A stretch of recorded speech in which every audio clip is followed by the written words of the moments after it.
Reading with your kids.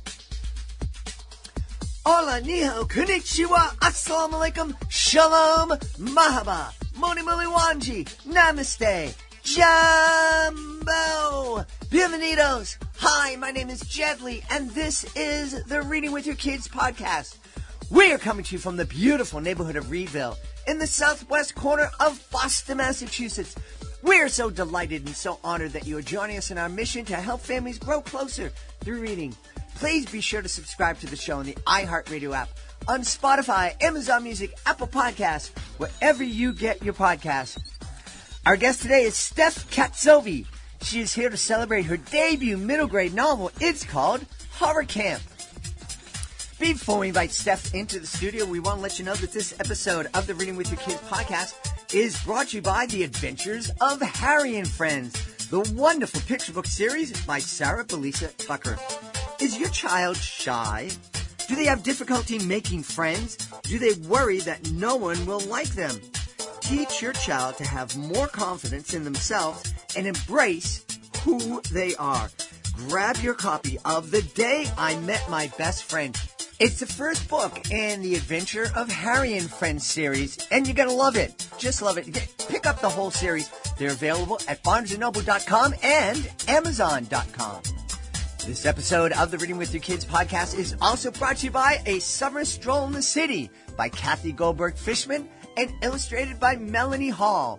Take a stroll through the city in summer and experience the sights, sounds, colors, and smells of the multitude of different holidays we celebrate throughout the summer. From Bastille Day to the 4th of July, everyone has a reason to celebrate. With simple rhymes, a counting pattern, and stunning paper craft art, this diverse board book is the perfect introduction to the cultural melting pot that makes the city so special. Get your copy today, A Summer Stroll in the City by Kathy Goldberg-Fishman, Melanie Hall, and published by our friends at Familius Publishing. Join us right now from New York in the state of New York. Our guest is here today to celebrate. Her middle grade novel is called Hurricamp. Please welcome to the show, Steph Katzovi. Hey, Steph, how are you? I'm doing great, Jed. Thank you so much for having me on today. I'm really excited to have you on today, and I'm excited to learn all about Hurricamp. Sounds like it's going to be a lot of fun. Yeah, it was something that was inspired partially by an experience in my life, but the truth of the matter is I needed to jazz it up a little. So the story basically follows 10 and 3/4-year-old Noodle Newman's topsy-turvy experiences her first time away at Sleepaway Camp. And the story comically explores the challenges she faces as she becomes more independent, the complicated relationships of preteens that are in her bunk, and Noodle's road to discovering her inner courage. And since all great stories have plenty of drama, this happens right in the middle of a hurricane. And full disclosure, that did not happen when I went to Sleepaway Camp. Hey, where did the name Noodle come from? I actually had someone in college that I met with the nickname Noodle, and I thought that is a great. Here we are years later, and now I've got a character that I thought really fit nicely with the name Noodle, and the reason that she's called Noodle is because of her hair. So it's kind of like a corkscrew pasta shape. Ooh, very, very cool. Always a connection to food and things too. Yeah.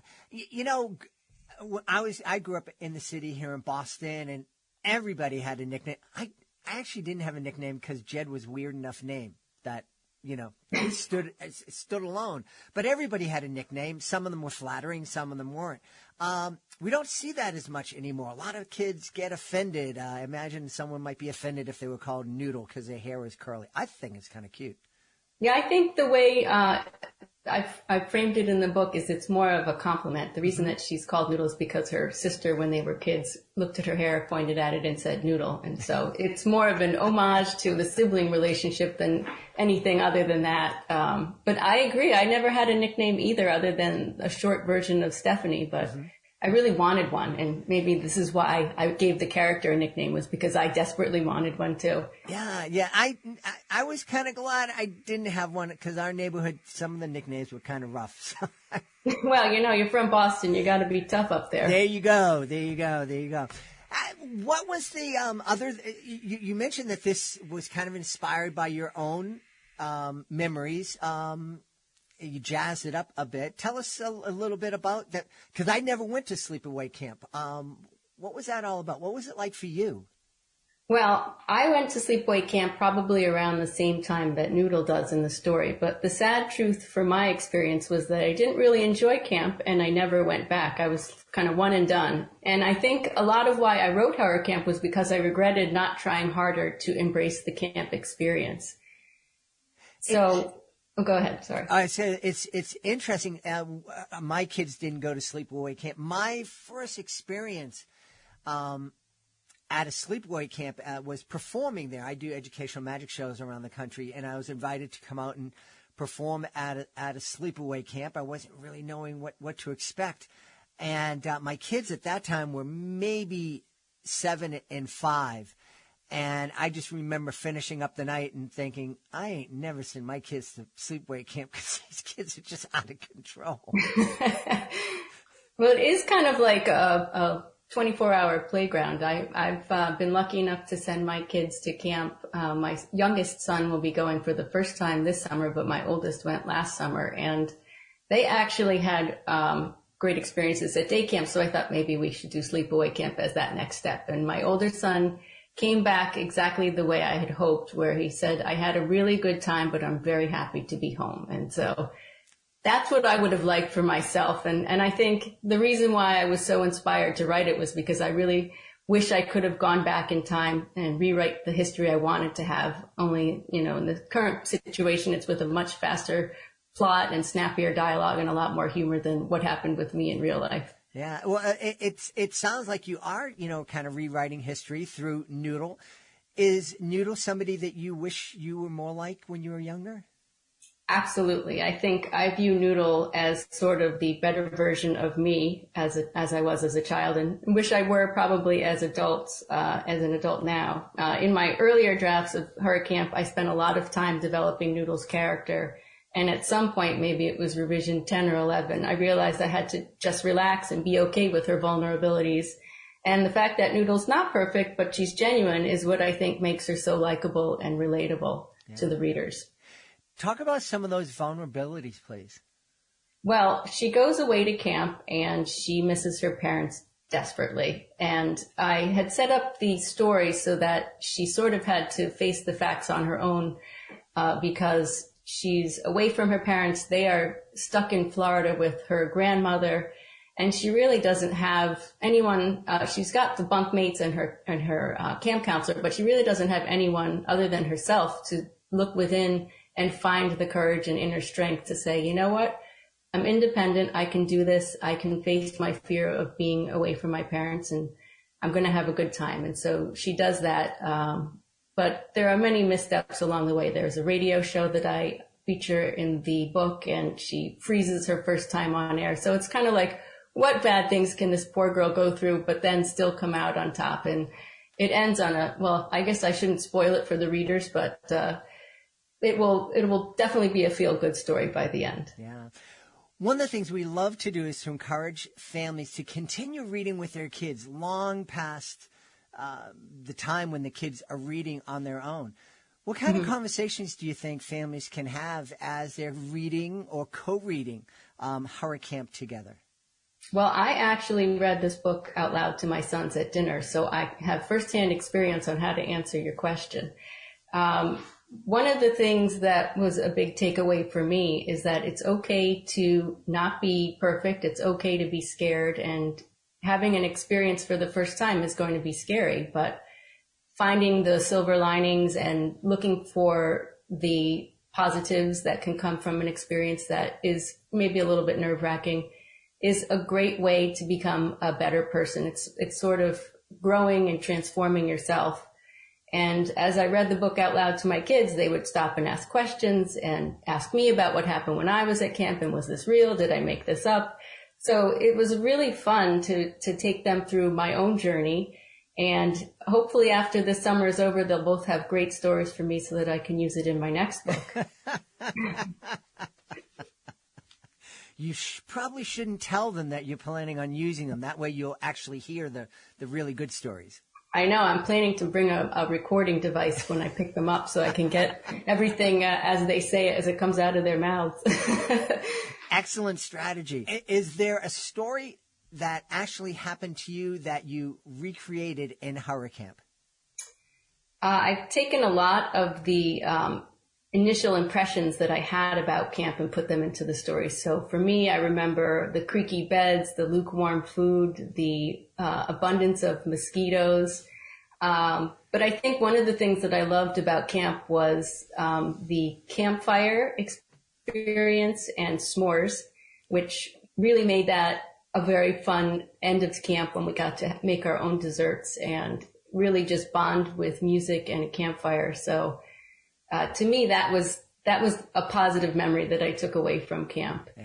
That did make it into the book, but there were a bunch of things that didn't make it in because, number one, I didn't want to recreate them because they were too embarrassing for me or just ran out of space. But, you know, there was a lot of good stuff. And I was fortunate enough that my mother had saved some of my letters from camp that I sent home to her.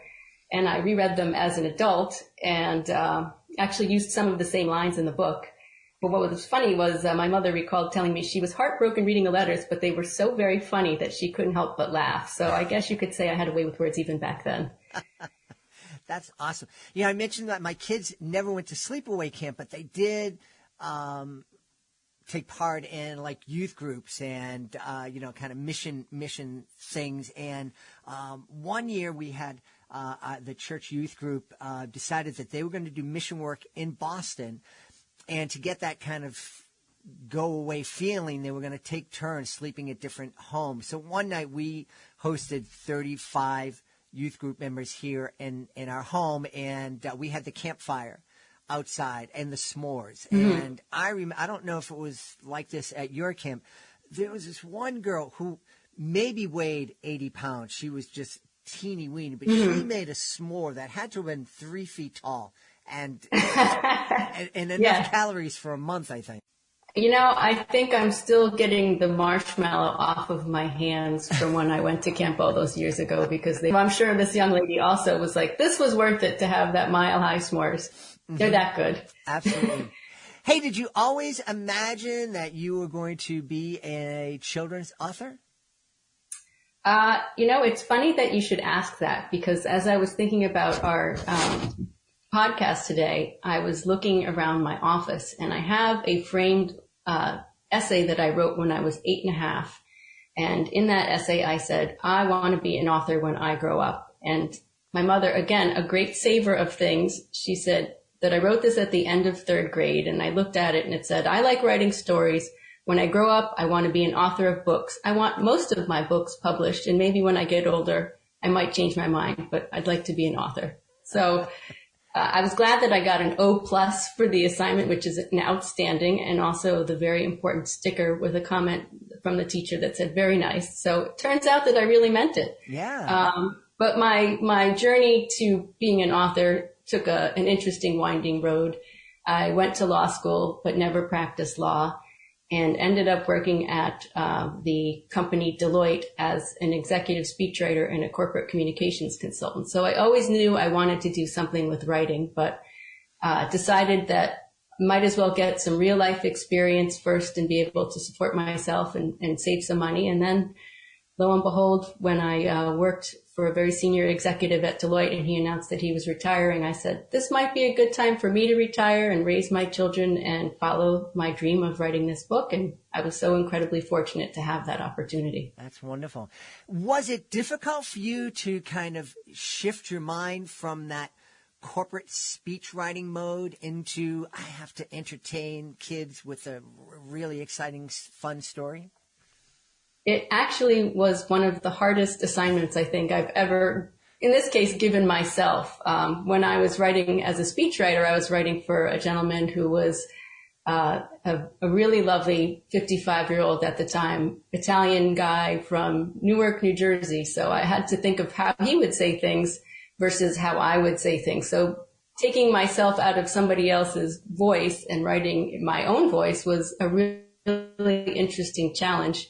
Plus the fact that you have to realize you're writing for children and they don't really want 40 pages of character development. They want to get right into the action, have some fast moving plot and fun dialogue. And so it was a really humbling experience going from writing where, you get something and it's produced immediately. You see it go out in the world to spending, in my case, it took me 6 years to write it and rewrite it and then rewrite it some more. Yeah, I bet. Well, I still must be a kid because, boy, I'm not interested in 40 pages of character development myself.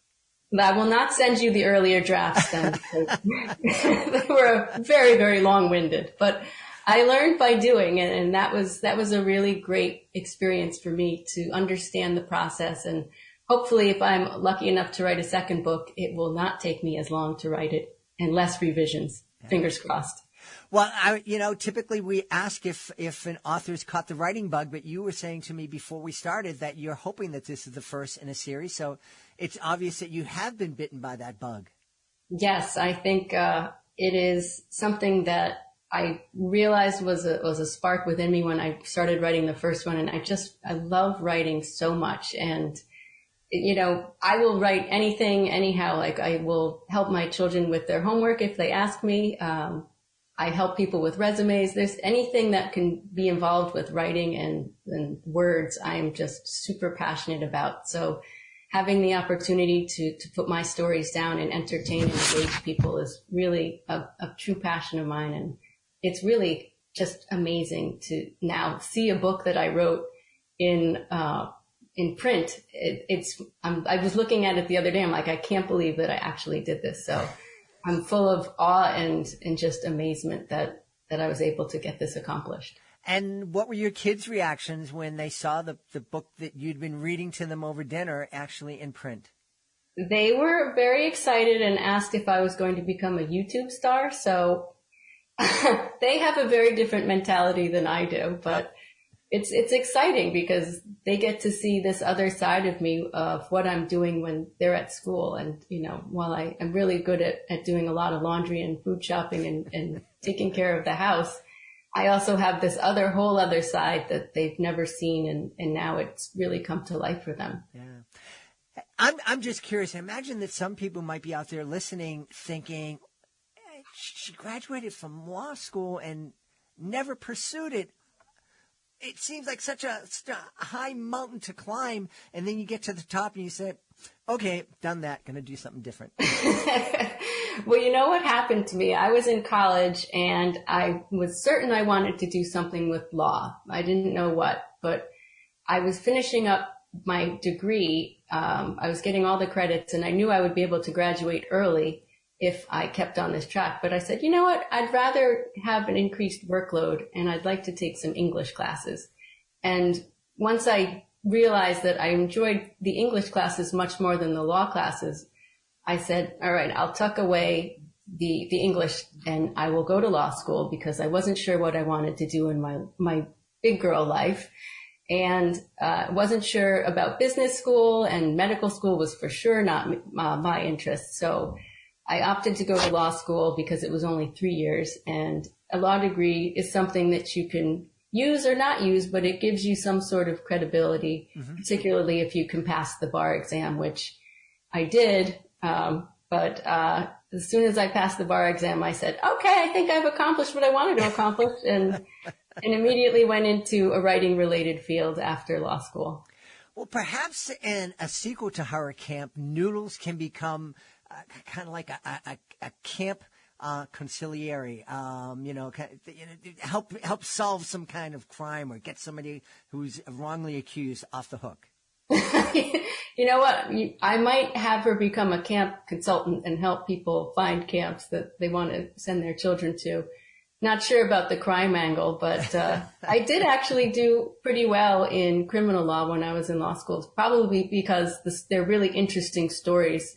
Unfortunately, not always great stories about what's happening in real life. But it was very fascinating to go through law school and find what I was interested in, which was legal writing and legal research and the cases that had really interesting stories. So I clearly was not in the right field to be a practicing attorney, but I was good at practicing to be an attorney, I'd say. There you go. Hey, are there any other memories from your youth that you're planning on bringing to the page? Maybe not another Noodle story, but other characters you're looking to kind of rewrite history for? I think each of the characters that I have in this book are so interesting and so nuanced that I'm sure that there are a lot of different avenues I can take. The thing that I'm thinking about for my next book is about a friendship between the main character Noodle and her best friend Aries, who's in the book, who's a very smart, sharp girl. And I'm hoping I can pursue something that I see a lot that's going on. My children are the target demographic for middle grade, so I see a lot of what's going on in their worlds and feel like that's something that I could mirror in my books. So the complicated relationship of tweens is something I think very, very common and a lot of great lessons to be learned. And hopefully I can depict it in a smart, funny, and engaging way. And we'll see. The pages are yet to be written.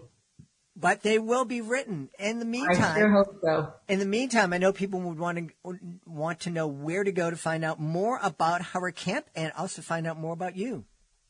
Well, I have a website, www.steph, Katzovi, Katzovi.com. You can also Google me, and I have blogs and all the wonderful trimmings of social media, such as Instagram and Facebook. But my name is pretty recognizable, so as long as you can spell it right, which I don't always do, you can find me. Well, we've had a great time speaking to the author of Hurricamp, a debut middle grade novel from our guest, Steph Katzovi. Hey, Steph, thanks so much for being with us. Thank you so much for having me, and I really enjoyed it. Please be sure to join us for the next episode of the Reading with Your Kids podcast. Our guest would be Melanie Hall, the illustrator of A Summer Stroll in the City. Hey, if you are the author of a fantastic children's book, we would love to help you celebrate your book with the world. There's so many different ways we can help you let the world know all about your book.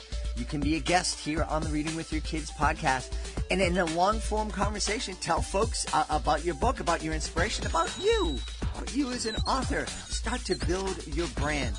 Being a guest, it's fun, it's easy, and it doesn't cost a thing. No need to pay anybody to facilitate your visit.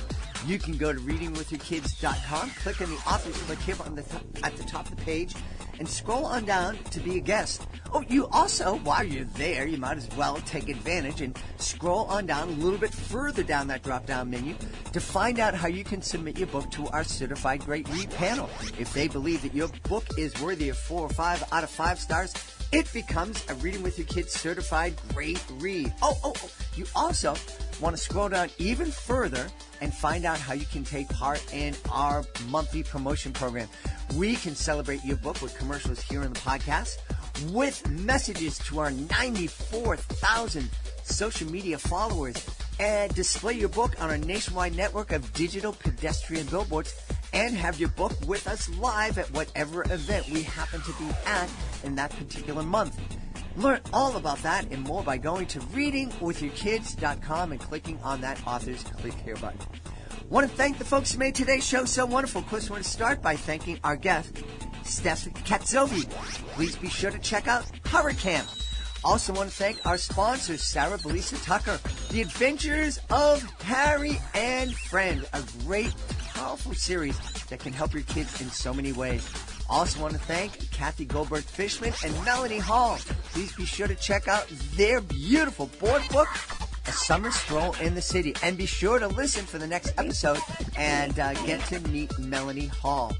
Also want to thank my team, Fatima Khan, Rory Grady, Ashley Contouris, Nicole Belcastro, Mirabella Q, Rain Penn. I want to thank my beautiful wife for all the support she gives me. Most of all, we all want to thank you. Thank you so much for taking the time to join us today. And as always, Thank you so very much for taking the time to make the world a better place by reading with your kids. I'll be looking for you in the next edition of the Reading with Your Kids podcast.